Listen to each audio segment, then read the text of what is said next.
चल देखिए अब इससे कल से आगे देखते हैं। कल जो सबसे लास्ट में पढ़ा वो था हाइड्रोजन, बोर के हाइड्रोजन स्पेक्ट्रम का सिद्धांत। अगला टॉपिक है बोर के स्पेक्ट्रम रेखाओं की, बोर के स्पेक्ट्रम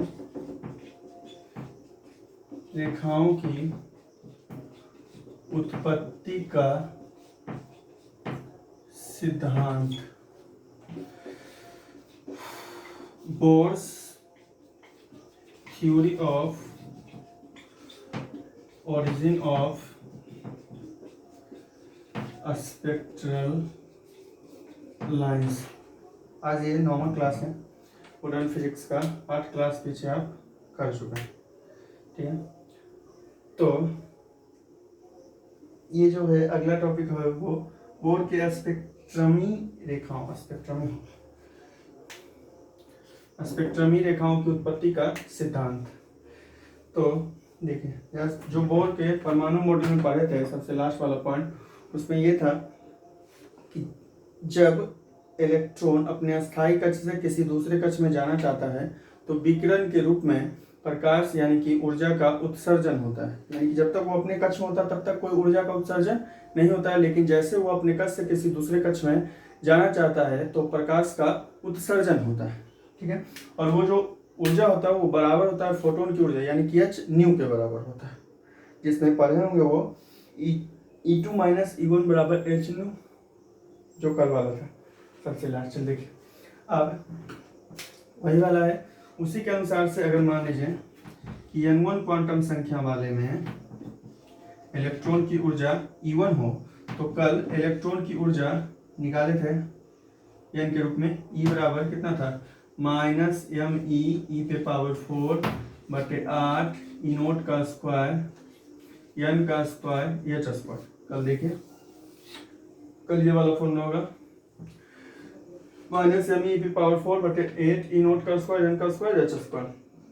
अब अगर n1 क्वांटम संख्या वाले में ऊर्जा इलेक्ट्रॉन का E1 है तो इसको सिर्फ बदल दीजिए, क्या हो जाएगा E1 बराबर माइनस, क्योंकि यहाँ तो द्रव्यमान इलेक्ट्रॉन का है, ये सब कुछ से बदलने वाला, ना तो ये बदलेगा ना ये बदलेगा, ना ये बदलेगा, सिर्फ किसका आंसर बदलता है इसका, n का, क्वांटम संख्या एक संख्या, तो माइनस एम ई पे पावर 4 बटे 8 ई नोट का स्क्वायर, सिर्फ n की जगह क्या कर दीजिए n1 का स्क्वायर और h स्क्वायर। ये फर्स्ट इक्वेशन, ठीक है। इसी तरीके से जब मान लीजिए दूसरा जो कक्ष है वो n2 है और उसमें इलेक्ट्रॉन की ऊर्जा कितना E2 है, तो E2 बराबर हो जाएगा माइनस एम ई पे पावर 4 बटे 8 ई नोट का स्क्वायर, n1 को बदल लीजिए किससे n2 का स्क्वायर एच स्क्वायर दूसरा, ठीक है। एक n1 वाले कक्ष में निकाले, दूसरा n2 वाले कक्ष में निकाले, तो सिर्फ n को बदलना है, एक बार n1 हो जाएगा और एक बार कितना n2 हो जाएगा। अब जैसा कि हम पढ़े थे इलेक्ट्रॉन की ऊर्जा जो होता है वो माइनस में होता है, तो माइनस में जो बड़ा वाला मान होता है जितना कम माइनस उतना बड़ा, इसका मतलब ये n2 वाला अगला कक्ष होता है, ये वाला बड़ा और ये वाला छोटा, यानी कि इसमें फोटोन की ऊर्जा के रूप में जब आंसर निकालेगा तो जब कल पढ़े थे E2 माइनस E1, तो ऊर्जा का मान प्लस में करने के लिए उसका उल्टा कर दीजिए, मतलब E1 माइनस E2। ऊर्जा के मान को अधिक करने के लिए अब बोर के मॉडल से जो ऊर्जा उत्सर्जित होगा वो E1 माइनस E2 बराबर फोटोन की ऊर्जा के, या पहले सिर्फ E लिख लीजिए, या E बराबर E1 माइनस E2, या E बराबर होता किसके एच न्यू के, या एच सी बटे लेमडा बराबर E1 माइनस E2। फोटोन की ऊर्जा का फॉर्मूला पता नहीं, या तो एच न्यू या लेमडा के रूप में लिखिएगा तो एच सी बटे लेमडा। तो यहाँ से इस तरीके का आंसर बन रहा है कि अगर लेमडा के रूप में लिखिएगा तो एच सी बटे लेमडा बराबर E1 माइनस E2, ये मान लीजिए कि तीसरा, एच सी बटे लेमडा बराबर E1 माइनस E2। अब उसमें एक और दो बार मान रख दीजिए, समीकरण 1 और 2 का मान रख दीजिए 3 में। तो 1 और 2 का मान, समीकरण 1 तथा 2 का मान 3 में रखने पर, चलिए रखें तो क्या हो जाएगा, एच सी बटे लेमडा बराबर E1 की जगह, E1 का आंसर ये इधर छोटा में दिख रहा है तो उस तरफ ही कर लेते हैं इसका।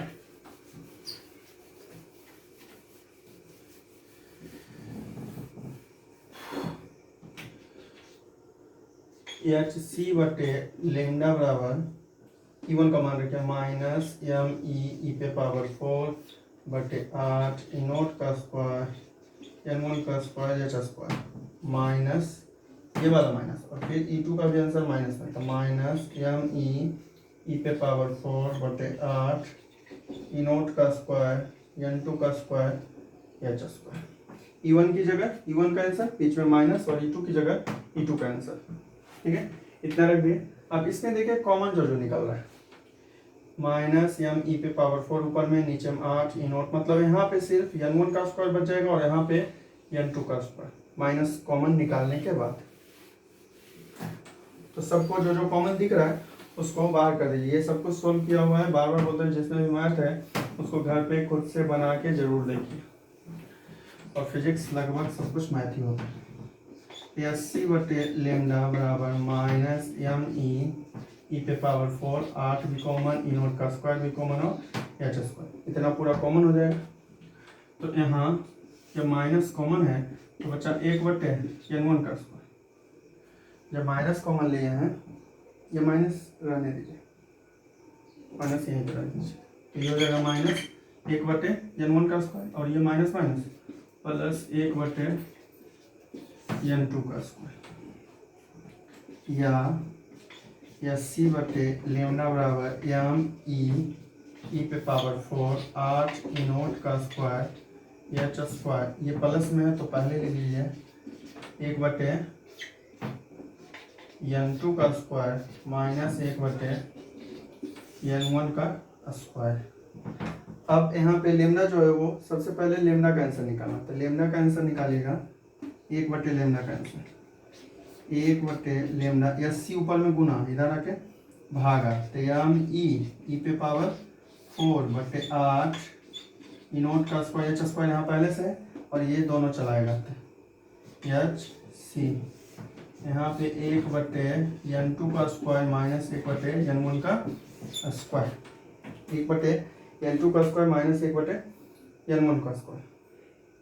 ठीक है, अब देखिए यहाँ एच स्क्वायर और गुने एच स्क्वायर गुने एच, 2 और 1 कितना हो जाएगा, 3 हो जाएगा, नीचे दिख रहा है।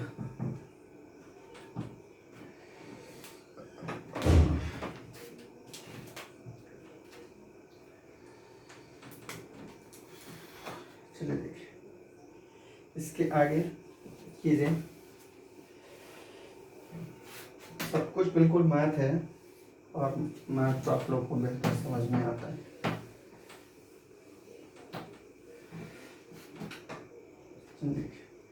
अब कीजिएगा तो 1 बटे लेमडा बराबर एम ई पे पावर 4 8 ई नोट का स्क्वायर एच स्क्वायर गुणे एच क्यूब और सी, यहाँ बचा 1 बटे N2 का स्क्वायर N1 का स्क्वायर। 1 बटे लेमडा बराबर एम ई, जो कॉमन था वो बाहर में, इधर से एच सी गुना में था, इधर जाके भागा हो गया, तो एच स्क्वायर और एच गुना होके एच क्यूब, बगल में सी बचा हुआ 1 बटे N2 का स्क्वायर माइनस 1 बटे N1 का स्क्वायर।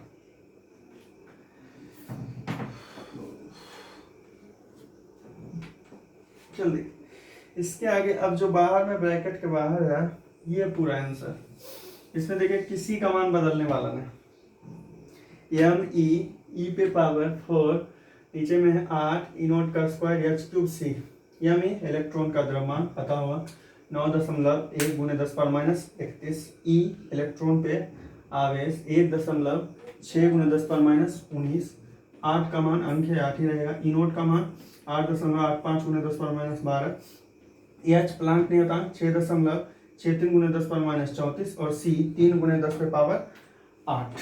ये इतना, इसमें से ऐसा कोई मान नहीं है जो बदलेगा। तो इस पूरे को बोलते हैं हाइड्रोजन के लिए रिडबर्ग नियतांक, जिसको लिखते हैं RH से। इस पूरे को बोलते हैं रिडबर्ग नियतांक, जिसको लिखते हैं रिडबर्ग नियतांक के लिए, रिडबर्ग के लिए R और हाइड्रोजन का होता है इसका आंसर S, RH। ये पूरा आंसर, कहीं पे RH लिखा हो मतलब ये पूरा आंसर 8 E नोट का स्क्वायर H3C। ये पूरा जो है नियतांक है, इसमें किसी का मान नहीं बदलता है। इसका आंसर इसको एक नाम दे दिया गया, इसको बोलते हैं रिडबर्ग नियतांक हाइड्रोजन के लिए। ठीक है, यानी कि अब इसको आप लिख सकते हैं इस तरीके का, यानी कि इस पूरे के बदले कितना लिख दीजिए RH 1/λ बराबर RH 1/N2 का स्क्वायर माइनस 1/N1 का स्क्वायर। ये हो गया। ये जो हुआ वो तरंग दैर्घ्य की, इलेक्ट्रॉन की तरंग दैर्घ्य की लंबाई के लिए फॉर्मूला आया। 1/λ बराबर RH बाहर रिडबर्ग नियतांक 1/N2 का स्क्वायर माइनस 1/N1 का स्क्वायर। अब ये जो रिडबर्ग नियतांक है, इसमें जब सबका मान रखिएगा, इलेक्ट्रॉन का द्रव्यमान 9.1 गुने 10⁻31, ई का मान 1.6 गुने 10⁻19, 8 का अंक 8 ही होगा, ई नोट 8.85 गुने 10⁻12, एच का 6.63 गुने 10⁻34 और सी प्रकाश का वेग जो होता है 3 गुने 10⁸ पूरा का पूरा नियतांक है। सबका मान रख दीजिए, और सबका मान जब रख देते हैं तो इस रिडबर्ग नियतांक का जो है वो आंकिक मान होता है 1.097। रिडबर्ग नियतांक का आंकिक मान होता है 1.097 प्रति मीटर। इस RH का जब अंक वाला मान यूज करना होगा तो इसका मान होता है 1.097 गुने 10⁻7 प्रति मीटर। 1.097 गुने 10⁻7 प्रति मीटर। अब ये N2 है, दूसरा कक्ष को बता रहा है, और ये N1 पहले कक्ष को बता रहा है। इसको देखिए, उसमें जो बाहर जो भी है उसका मान बदलेगा नहीं, इस कारण से वो नियतांक होता है, और उस नियतांक को बोलते हैं रिडबर्ग नियतांक। रिडबर्ग नियतांक का मान जो होता है वो होता है 1.097 गुने 10⁻7 प्रति मीटर। ठीक है, तो 1/λ का जो फॉर्मूला हुआ वो हुआ RH बराबर 1/, ये क्या बोलता है, 1/λ बराबर RH इंटू 1/N2 का स्क्वायर माइनस 1/N1 का स्क्वायर। अब इसमें हाइड्रोजन के लिए अलग अलग स्पेक्ट्रम रेखा बनता है, 6 प्रकार का अलग अलग स्पेक्ट्रम रेखा बनता है। ये बिल्कुल मैथ था, सबको सोल्व किया। अभी जो सोल्व किया उसमें क्या था कि एक बार E1 का क्वांटम संख्या N1 वाले में एक बार E1 का आंसर निकाले, और एक बार उसी में N1 की जगह क्या रख दीजिए, N2 रख दीजिए। और जैसा कि पीछे पढ़ चुके हैं, जब एक कक्ष से दूसरे कक्ष में जाता है तो फोटोन की ऊर्जा के बराबर ऊर्जा क्या होती है, उत्सर्जित होती है। तो E बराबर E1 माइनस E2, कल जो पढ़े वो E2 माइनस E1 लिखते हैं, क्योंकि उसमें जो ऊर्जा था वो माइनस, उसकी कमान को जब अधिक करना है उसी को प्लस करने के लिए उल्टा यहाँ पे कर रहे हैं, E1 माइनस E2। सबका आंसर रख दीजिएगा, E1 का और किसका, E2 का। तो जो कॉमन होगा वो बाहर निकल जाएगा, अंदर में इतना बचेगा 1/N2 का स्क्वायर माइनस 1/N1 का स्क्वायर। इधर से E के बदले SC/λ रख दीजिएगा, तो SC इधर गुना में है, उधर ऊपर में, इधर आके नीचे हो जाएगा। तो H स्क्वायर यहाँ पहले से था, एक H और गुना होके HQ हो जाएगा और C। ठीक है, और ये पूरा में से किसी का मान बदलने वाला नहीं है, तो इसको बोलते हैं हाइड्रोजन के लिए रिडबर्ग नियतांक। इसका मान होता है 1.097 गुने 10⁻7 प्रति मीटर। प्रति मीटर उसका मात्रक है। ठीक है, तो ये हुआ लेमडा का फॉर्मूला, 1/λ का।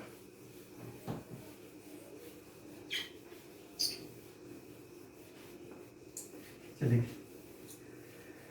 अब जो हाइड्रोजन स्पेक्ट्रम में 6 प्रकार का अलग अलग स्पेक्ट्रम रेखा बनता है। 6 प्रकार अलग अलग स्पेक्ट्रम रेखा या स्पेक्ट्रम श्रेणी बनता है। तो जो 6 अलग अलग स्पेक्ट्रम श्रेणी बनता है उसमें अभी जो आंसर निकाले वो कितना, 1/λ बराबर RH 1/N2 का स्क्वायर माइनस N1 का स्क्वायर। ये था फॉर्मूला तरंग दैर्घ्य की, डिब्रोगली तरंग दैर्घ्य की लंबाई का। चलिए अब इसमें जो 6 अलग अलग श्रेणी बनता है वो श्रेणी n1 का मान क्या होगा और n2 का मान उसका क्या होगा। तो जो सबसे पहला श्रेणी है वो है लाइमैन श्रेणी, और n1 का मान सीधे 6 तक है तो 1 से 6 तक होगा लगातार। लाइमैन श्रेणी में n1 का मान 1 और इसके आगे जितना भी मान होगा, मतलब n1 का जो मान है उसका आगे जितना भी मान है 2 3 4 5 सब हो जाएगा n2 का मान। तो 2 3 4 इस तरीके का इसका n2। दूसरा लाइमैन के बाद दूसरा बामर श्रेणी। बामर श्रेणी में फिर 2 हो जाएगा, तो 2 ये हो गया। इसका अगला यानी कि n2 का मान 3 से शुरू, 3 4 5 इस तरीके का।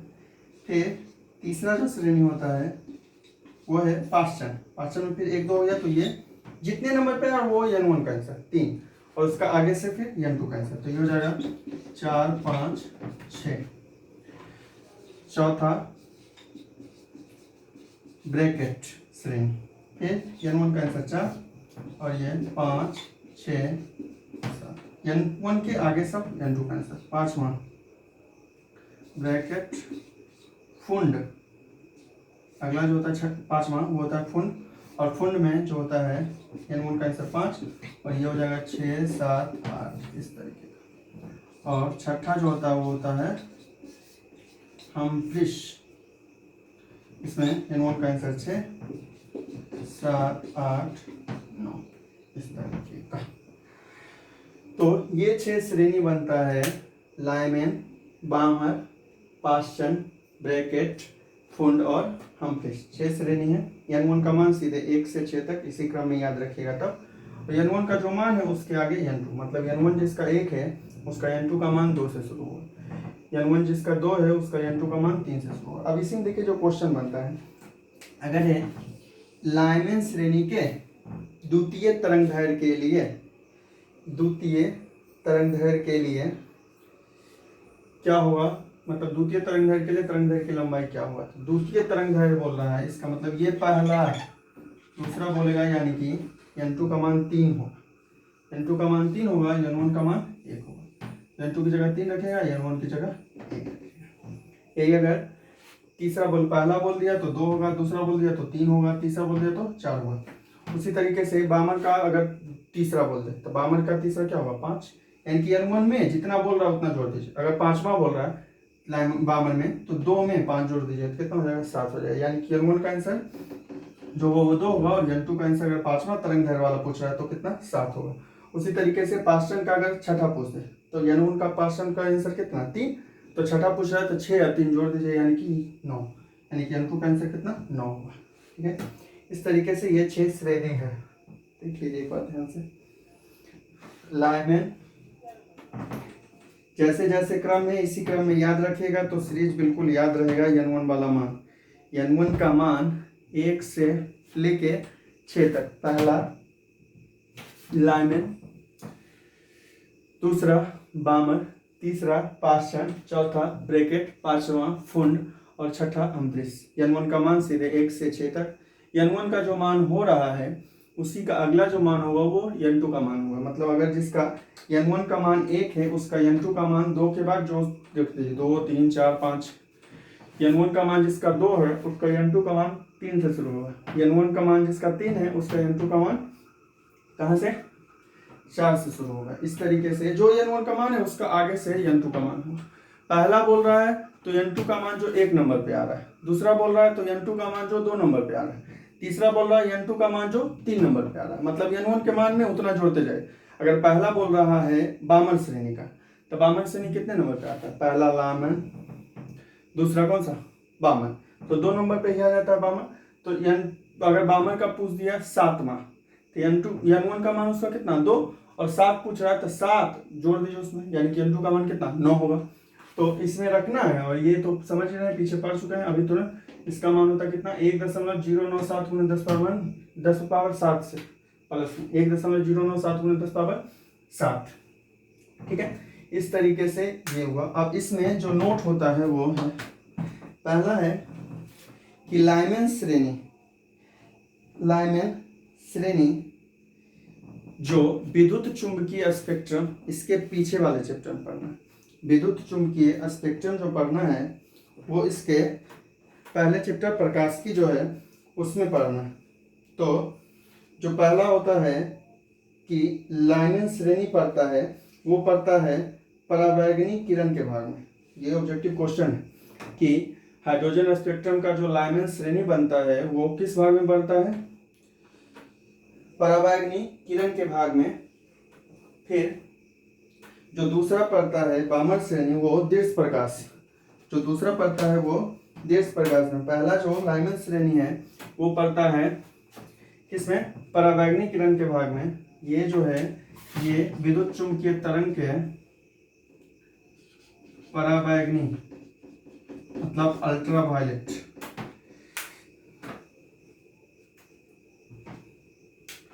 ये जो पढ़ता है वो पढ़ता है परावैगनी भाग में। दीर्घ प्रकाश जो पढ़ता है वो, ये बामर श्रेणी जो पढ़ता है वो दीर्घ प्रकाश मतलब विजिबल लाइट। दीर्घ प्रकाश विद्युत चुंबकीय तरंग जो है वो इसके पीछे वाले चैप्टर यानी प्रकाश की में पढ़ना है। और बाकी ये जो चारों पढ़ गया, पास्टन, ब्रैकेट, फुंड और हम्फ्रीज, वो पढ़ता है अवरक्त किरण। तीनों ऑब्जेक्टिव क्वेश्चन है। Infrared rays, ultraviolet, visible light और इंफ्रारेड रेज। चलिए तो जो 6 वो श्रेणी हाइड्रोजन स्पेक्ट्रम में बनता है उसमें से ऑब्जेक्टिव, ये तीनों ऑब्जेक्टिव क्वेश्चन है। लाइनन श्रेणी पढ़ता है किसमें, परावैगनी किरण के भाग में। बामर श्रेणी जो पढ़ता है वो पढ़ता है दीर्घ प्रकाश यानी कि विजुअल लाइट में। और बाकी जो बच गया पास्टन, ब्रैकेट, फुंड और हम्फ्रीज, वो पढ़ता है किसमें, अवरक्त किरण यानी कि इंफ्रारेड में।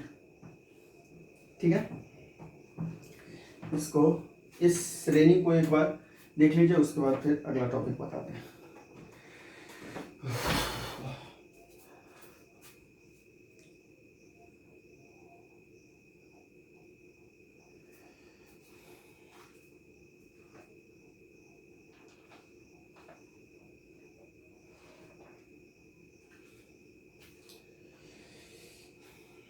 हो गया, तो ये 6 श्रेणी बनता है हाइड्रोजन स्पेक्ट्रम में। ठीक है, आगे देखें अगला टॉपिक। अगला टॉपिक जो है वो है द्रव तरंग से बोर के क्वांटमीकरण की व्याख्या। द्रव तरंग यानी कि डिब्रोगली तरंग जो पीछे पढ़े होंगे, उससे बोर के क्वांटमीकरण की व्याख्या करना है। द्रव तरंग से बोर के क्वांटमीकरण की व्याख्या यानी कि quantization of bourse theory, bore के क्वांटमीकरण का एक्सप्लेन करना है किससे, डी ब्रोगली वेव से, द्रव तरंग से।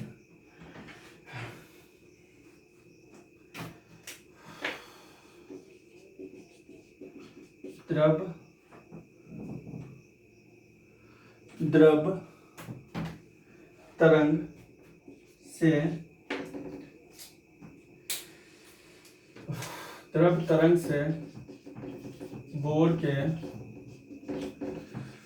क्वांटमीकरण की व्याख्या, एक्सप्लेनेशन ऑफ बोर्स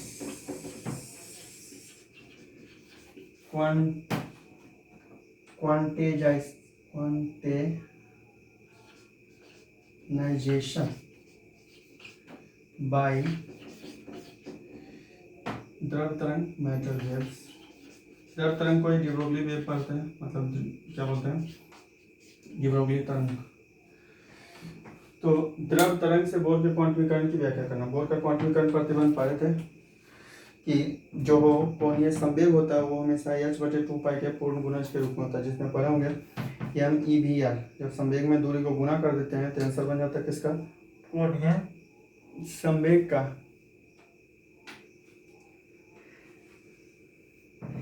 सिर्फ फैन वाला आवाज जो होता था उससे नहीं आने के लिए बिना फैन के पढ़ाना कि आप लोग को आवाज जो है वो क्लियर है।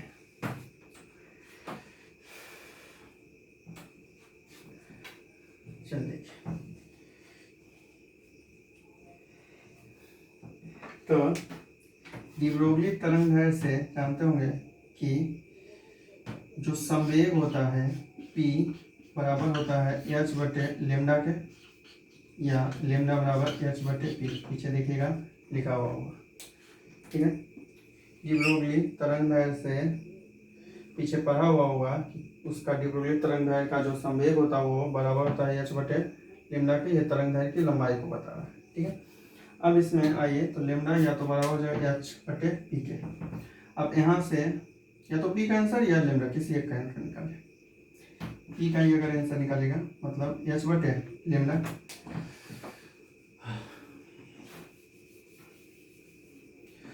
जो भी अभी तक सीरियस नहीं हुए हैं वीडियो देखने के लिए, बाद में बहुत ज़्यादा दिक्कत होगा।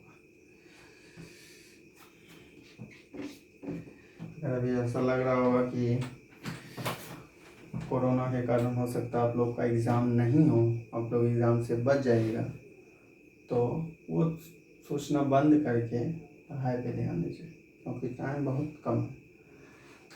ये इतना है कि क्वेश्चन जो होगा वो थोड़ा सा मतलब आसान होगा, और इस तरीके से जैसा बताएंगे उसके अनुसार से अगर पढ़ के जाएगा तो पूरा का पूरा पढ़ सकता है। लेकिन ऐसा नहीं हो कि एग्ज़ाम नहीं हो, एग्ज़ाम तो जरूर होगा, ठीक है। तो ये बिल्कुल सोचना बंद कर दीजिए कि कोरोना के कारण आप लोग का एग्ज़ाम नहीं हो, क्योंकि एग्ज़ाम में भी बहुत ज़्यादा समय है, ठीक है। और इतना समय तक में क्या होगा नहीं होगा, क्योंकि लॉकडाउन जो है वो फिर से लग चुका है 31 जुलाई तक, ठीक है।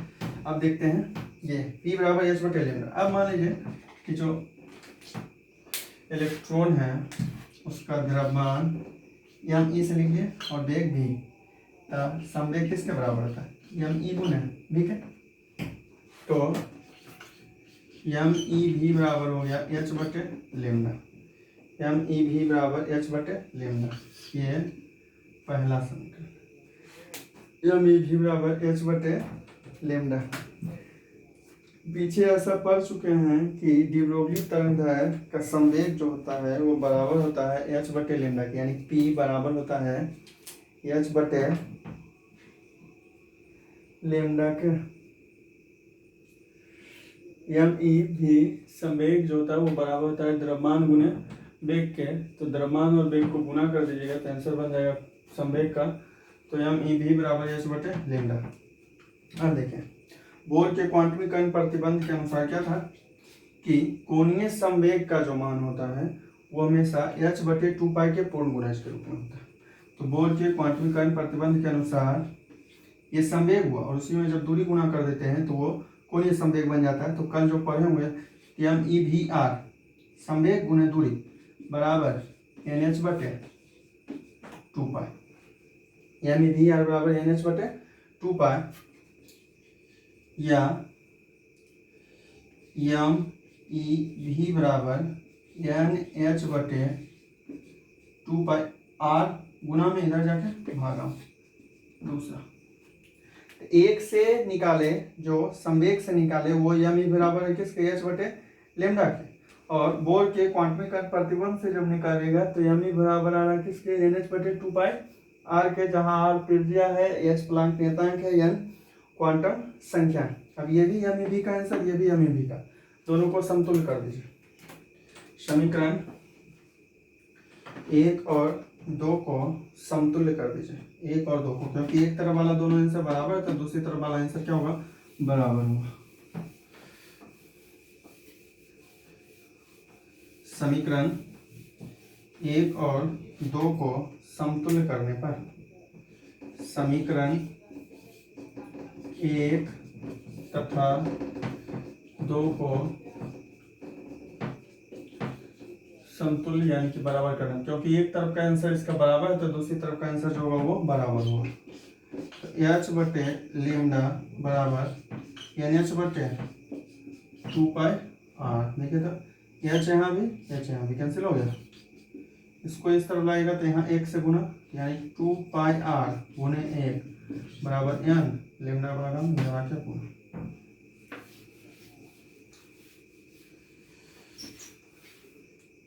या 2πr बराबर n इंटू लेमडा। चलिए अब 2πr जानते होंगे, जब इलेक्ट्रॉन वृत्त वाले मतलब वृत्त पे घूमेगा और इसके लिए त्रिज्या r है तो 2πr किसका आंसर बना? परिधि का आंसर। ये जो बना ये परिधि का आंसर। n जो है वो क्वांटम संख्या, n जो वो क्वांटम संख्या, और लेमडा जो है वो तरंगदैर्घ्य की लंबाई। तो इसका मतलब क्या हुआ, जिस तरीके से बोर्ड के क्वांटमीकरण प्रतिबंध में ये पढ़े थे कि जो है उसका त्रिज्या वही संभव होगा जिसमें उसके कोणीय संवेग MEVR बराबर h/2π के पूर्ण गुणज के रूप में। तो उसी तरीके से तो यहाँ लेमडा का आगे क्या लगा हुआ है, कैसे यहाँ इसको बोलते हैं h/2π के पूर्ण गुणज के रूप में, क्योंकि n क्वांटम संख्या हो। उसी तरीके से यहाँ लेमडा का आगे नहीं लगा। इसका मतलब है कि इलेक्ट्रॉन की त्रिज्या वही संभव होता है जिसमें उसकी परिधि जो होता है वो डी ब्रोगली तरंगदैर्घ्य की लंबाई के पूर्ण गुणज। जैसे यहाँ पे h/2π के आगे n लगा हुआ है तो बोलते हैं h/2π के पूर्ण गुणज। उसी तरीके से यहाँ लेमडा के आगे लगा हुआ है यानी डी ब्रोगली तरंगदैर्घ्य के पूर्ण गुणज के रूप में उसका किसका आंसर होगा? 2πr यानी कि परिधि का। तो इलेक्ट्रॉन की त्रिज्या वही संभव होगा जिसमें उसकी परिधि का मान जो होगा वो डी ब्रोगली तरंगदैर्घ्य यानी डी ब्रोगली वेव के मल्टीपल के रूप में होगा, यानी कि पूर्ण गुणज के रूप में होगा। तो यही है किसका, डी ब्रोगली या द्रव तरंग से बोर के क्वांटमीकरण की व्याख्या। द्रव तरंग से बोर के क्वांटमीकरण की व्याख्या, जिसमें आंसर आ रहा है 2πr बराबर n इंटू लेमडा। इसका मतलब है 2πr किसका आंसर? परिधि का आंसर।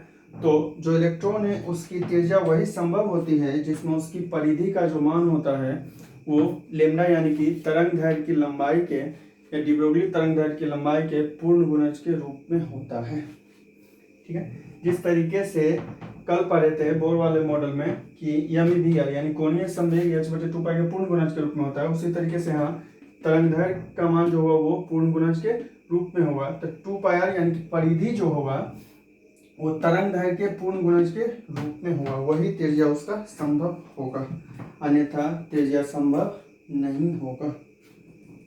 ठीक है, देख लीजिए इसको।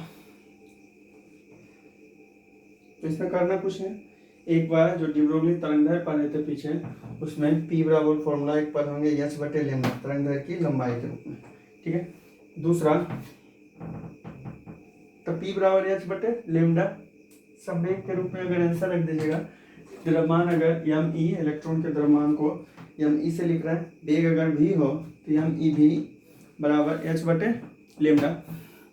और दूसरा बोर के क्वांटमीकरण प्रतिबंध से निकालते हैं तो क्या होता है MEVR मतलब कोणीय संवेग बराबर होता है यानी h/2π के पूर्ण गुणज के, यानी कि h/2π के पूर्ण।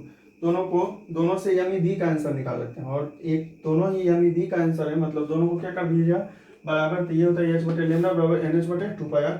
h यहाँ भी है, यहाँ भी कैंसिल हो गया तो यहाँ बचा 1/लेमडा और यहाँ n/2πr। गुना कीजिएगा तो 1 से गुना और ये n से गुना, तो 2πr बराबर n इंटू लेमडा। इसका मतलब हुआ कि परिधि का मान जो होगा वो क्वांटम संख्या के पूर्ण गुणज के रूप में होगा।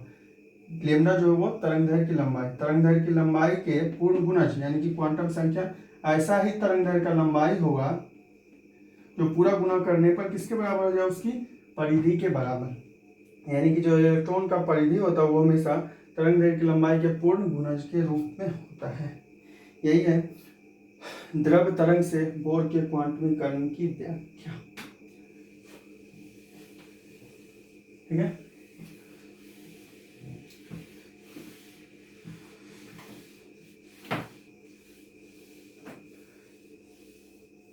अब इसके आगे देखते हैं, अगला एक और टॉपिक आज पढ़ लेते हैं, बोर के परमाणु मॉडल की कमी। बोर के परमाणु मॉडल की कमियां। ड्रॉ बैक्स ऑफ बोर्स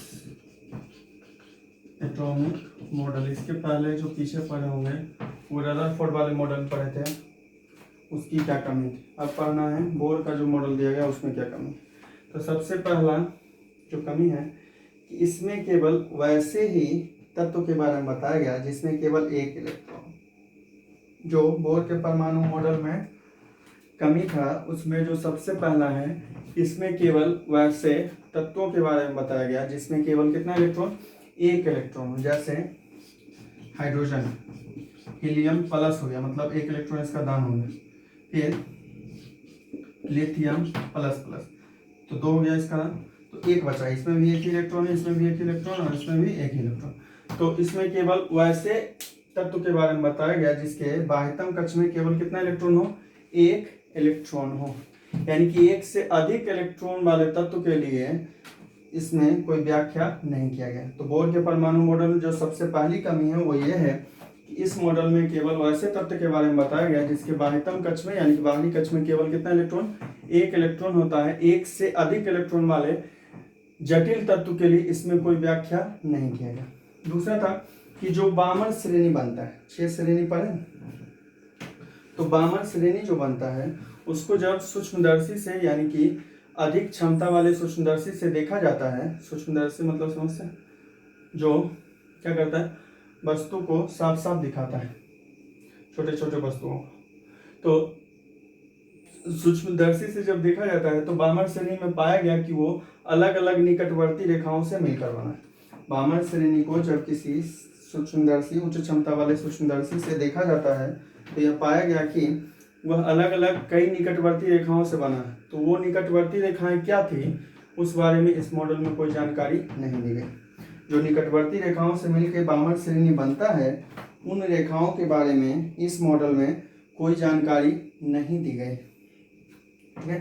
फिर जो अगला था तीसरा, वो ये था कि इस मॉडल में जो इलेक्ट्रॉन का वितरण होता है, जैसे जानते होंगे पहला में 2 फिर 8 फिर 8 18 ऐसे करके जो वितरण होता है कि पहले कक्ष में सिर्फ 2 इलेक्ट्रॉन होगा, दूसरे कक्ष में 8 होगा, तीसरे में 8 होगा, फिर 18 होगा। इस तरीके के वितरण के बारे में भी इस मॉडल में कोई जानकारी नहीं दी गई। तीसरा जो था वो ये था कि इस मॉडल में वितरण के बारे में कोई जानकारी नहीं दी गई। चौथा था जो इलेक्ट्रॉन के बारे में पढ़ चुके हैं आप पहले ही कि इसके पास 2 तरीके का, वो अपने खुद का प्रकृति कौन सा है, कण का, जबकि वो गतिशील होता है तो तरंग के रूप में होता है। तो इलेक्ट्रॉन की तरंग प्रकृति को इस मॉडल के द्वारा व्याख्या नहीं किया गया, यानी कि बताया नहीं गया। और जो सबसे लास्ट है कि अलग अलग जो स्पेक्ट्रमी रेखा बनता है उसकी तीव्रता में अंतर था। मतलब किसी का तीव्रता 6 जो स्पेक्ट्रमी रेखा बनता है, श्रेणी बनता है, उसकी तीव्रता में किसी का तीव्रता ज्यादा था, किसी का तीव्रता क्या था, कम था। तो किसी का ज्यादा और किसी का कम क्यों है, इस बारे में भी इस मॉडल में कोई जानकारी नहीं दी गई। तो जो बोर के परमाणु मॉडल की कमी है, ध्यान से सुनिए, इंपॉर्टेंट है।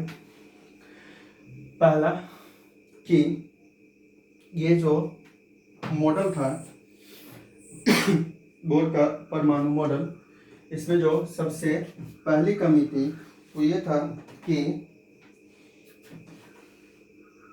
जो इसमें बताया गया वो केवल किसके बारे में, वैसे तत्व के बारे में जिसमें केवल कितना इलेक्ट्रॉन होता है, एक इलेक्ट्रॉन होता है। जैसे हाइड्रोजन हो गया, हीलियम हो गया, लिथियम हो गया। लेकिन हाइड्रोजन सिर्फ अकेला, जबकि इस पे प्लस है, इस पे 2 है, इसका 3 होता है तो 2 प्लस है, मतलब 2 क्या हो गया, दान। इसका 2 होता है तो इसमें एक क्या हो गया, दान हो गया, तो एक बचा। तो इसका भी एक इलेक्ट्रॉन है, इसका भी एक, इसका भी कितना है। तो इसमें जो बताया गया पहला मॉडल की कमी में ये है कि ये केवल उसी तरीके के तत्व के बारे में बताया गया जिसमें केवल कितना इलेक्ट्रॉन, एक इलेक्ट्रॉन। एक से अधिक इलेक्ट्रॉन वाले तत्व के बारे में इस मॉडल में कोई जानकारी नहीं थी। ठीक है। दूसरा जो था वो ये था कि बामन श्रेणी जो बनता है, 6 अलग अलग श्रेणियों में एक बामन श्रेणी जो 2 नंबर पे था, बामन श्रेणी बनता है, वो कई निकटवर्ती रेखाओं से मिलकर बना। और उन निकटवर्ती रेखाओं के बारे में इस मॉडल में कोई जानकारी नहीं थी कि वो निकटवर्ती रेखाएं क्या हैं। ठीक है। तीसरा, इस मॉडल में इलेक्ट्रॉन के वितरण यानी कि इलेक्ट्रॉन का डिस्ट्रीब्यूशन कैसे होता है, पहला में जैसे 2 होता है इलेक्ट्रॉन, दूसरा में 8, फिर तीसरा में 8, फिर 18, इस तरीके का जो वितरण होता है KLMN करके जो पढ़ते होंगे, उस बारे में भी इस मॉडल में कोई जानकारी नहीं थी। फिर अगला, जैसा कि इलेक्ट्रॉन के बारे में पढ़ चुके हैं, उसके पास 2 प्रकृति होता है, एक तो खुद वो कण है, जबकि उसके पास दूसरा प्रकृति जब गतिशील होता है तो किसका, तरंग का आता है। तो दोनों प्रकृति होता है, तो तरंग प्रकृति की व्याख्या जो है इस मॉडल में नहीं की गई। और जो सबसे लास्ट है, 5वां है, वो ये है कि जो अलग अलग श्रेणी बनता है उसकी तीव्रता में अंतर था, मतलब किसी का तीव्रता ज़्यादा था और किसी का तीव्रता कम था, तो वो किसी का ज़्यादा और किसी का कम क्यों है, इस बारे में इस मॉडल में कोई जानकारी नहीं दी गई। ठीक है, तो ये था बोर के परमाणु मॉडल की कमी, drawbacks of Bohr's atomic model, important है। अब आगे जो है वो कल देखते हैं। अब आगे शुरू होगा नाभिक, ये सब था परमाणु। अब सिर्फ पढ़ना है किसके बारे में, जो बीच में नाभिक होता है उसके बारे में आगे पढ़ना है। ठीक है, तो नाभिक का संगठन, नाभिक क्या से बना होता है, संगठक मतलब उसके अंदर क्या क्या होता है, इस बारे में पढ़ते हैं, आगे कल देखते हैं। बार बार बोल रहे हैं, अभी तक जो भी सीरियस नहीं हुए हैं ऐसे ही मजाक में समझ रहे हैं, पढ़ते हैं नहीं पढ़ते हैं, जैसे तैसे पढ़ रहे होंगे, आगे चल के दिक्कत होगा। ठीक है, तो आप लोग खुद होशियार हैं, समझदार हैं, घर में भी सब समझदार होंगे, तो पढ़ना लिखना शुरू कर दीजिए, क्योंकि ये संभवतः है कि 2020 में अब ऑफलाइन जो क्लास आप करने आते थे, कहीं भी बाहर हो, मुकामा हो या मोड़ हो, वो संभवतः अब नहीं हो पाएगा, क्योंकि जिस तरीके का फिर से लॉकडाउन हो चुका है, तो आगे फिर ये बढ़ता ही चला जाएगा। और जुलाई जब ख़त्म हो गया तो अगस्त, सितंबर, अक्टूबर, नवंबर, दिसंबर, 5 महीने, अगस्त, सितंबर, अक्टूबर, नवंबर, दिसंबर, 5 महीना में देखिए अगर खुलता है, तो खुलने की संभावना जो है वो कोचिंग क्लास या कॉलेज स्कूल वगैरह की सबसे कम है, क्योंकि ये सबसे लास्ट में खुलेगा और तब तक फिर से लॉकडाउन शुरू हो गया। इसका मतलब है कि ये संभवतः नहीं के बराबर खुलने के आसार है। तो बिल्कुल वीडियो से हर दिन समझिए, डाटा जो रहता है उसको फेसबुक, व्हाट्सएप और वगैरह जो भी एप्लीकेशन यूज करते होंगे उससे बचा के वीडियो देख के यूज कीजिए। का लगभग क्लास जो है वो ऑनलाइन ही हो रहा होगा, जो भी क्लास होगा, तो ऑनलाइन क्लास के लिए अपने डाटा को बचा के रखिए। ठीक है, आगे कल देखते हैं नाभिक का संगठक।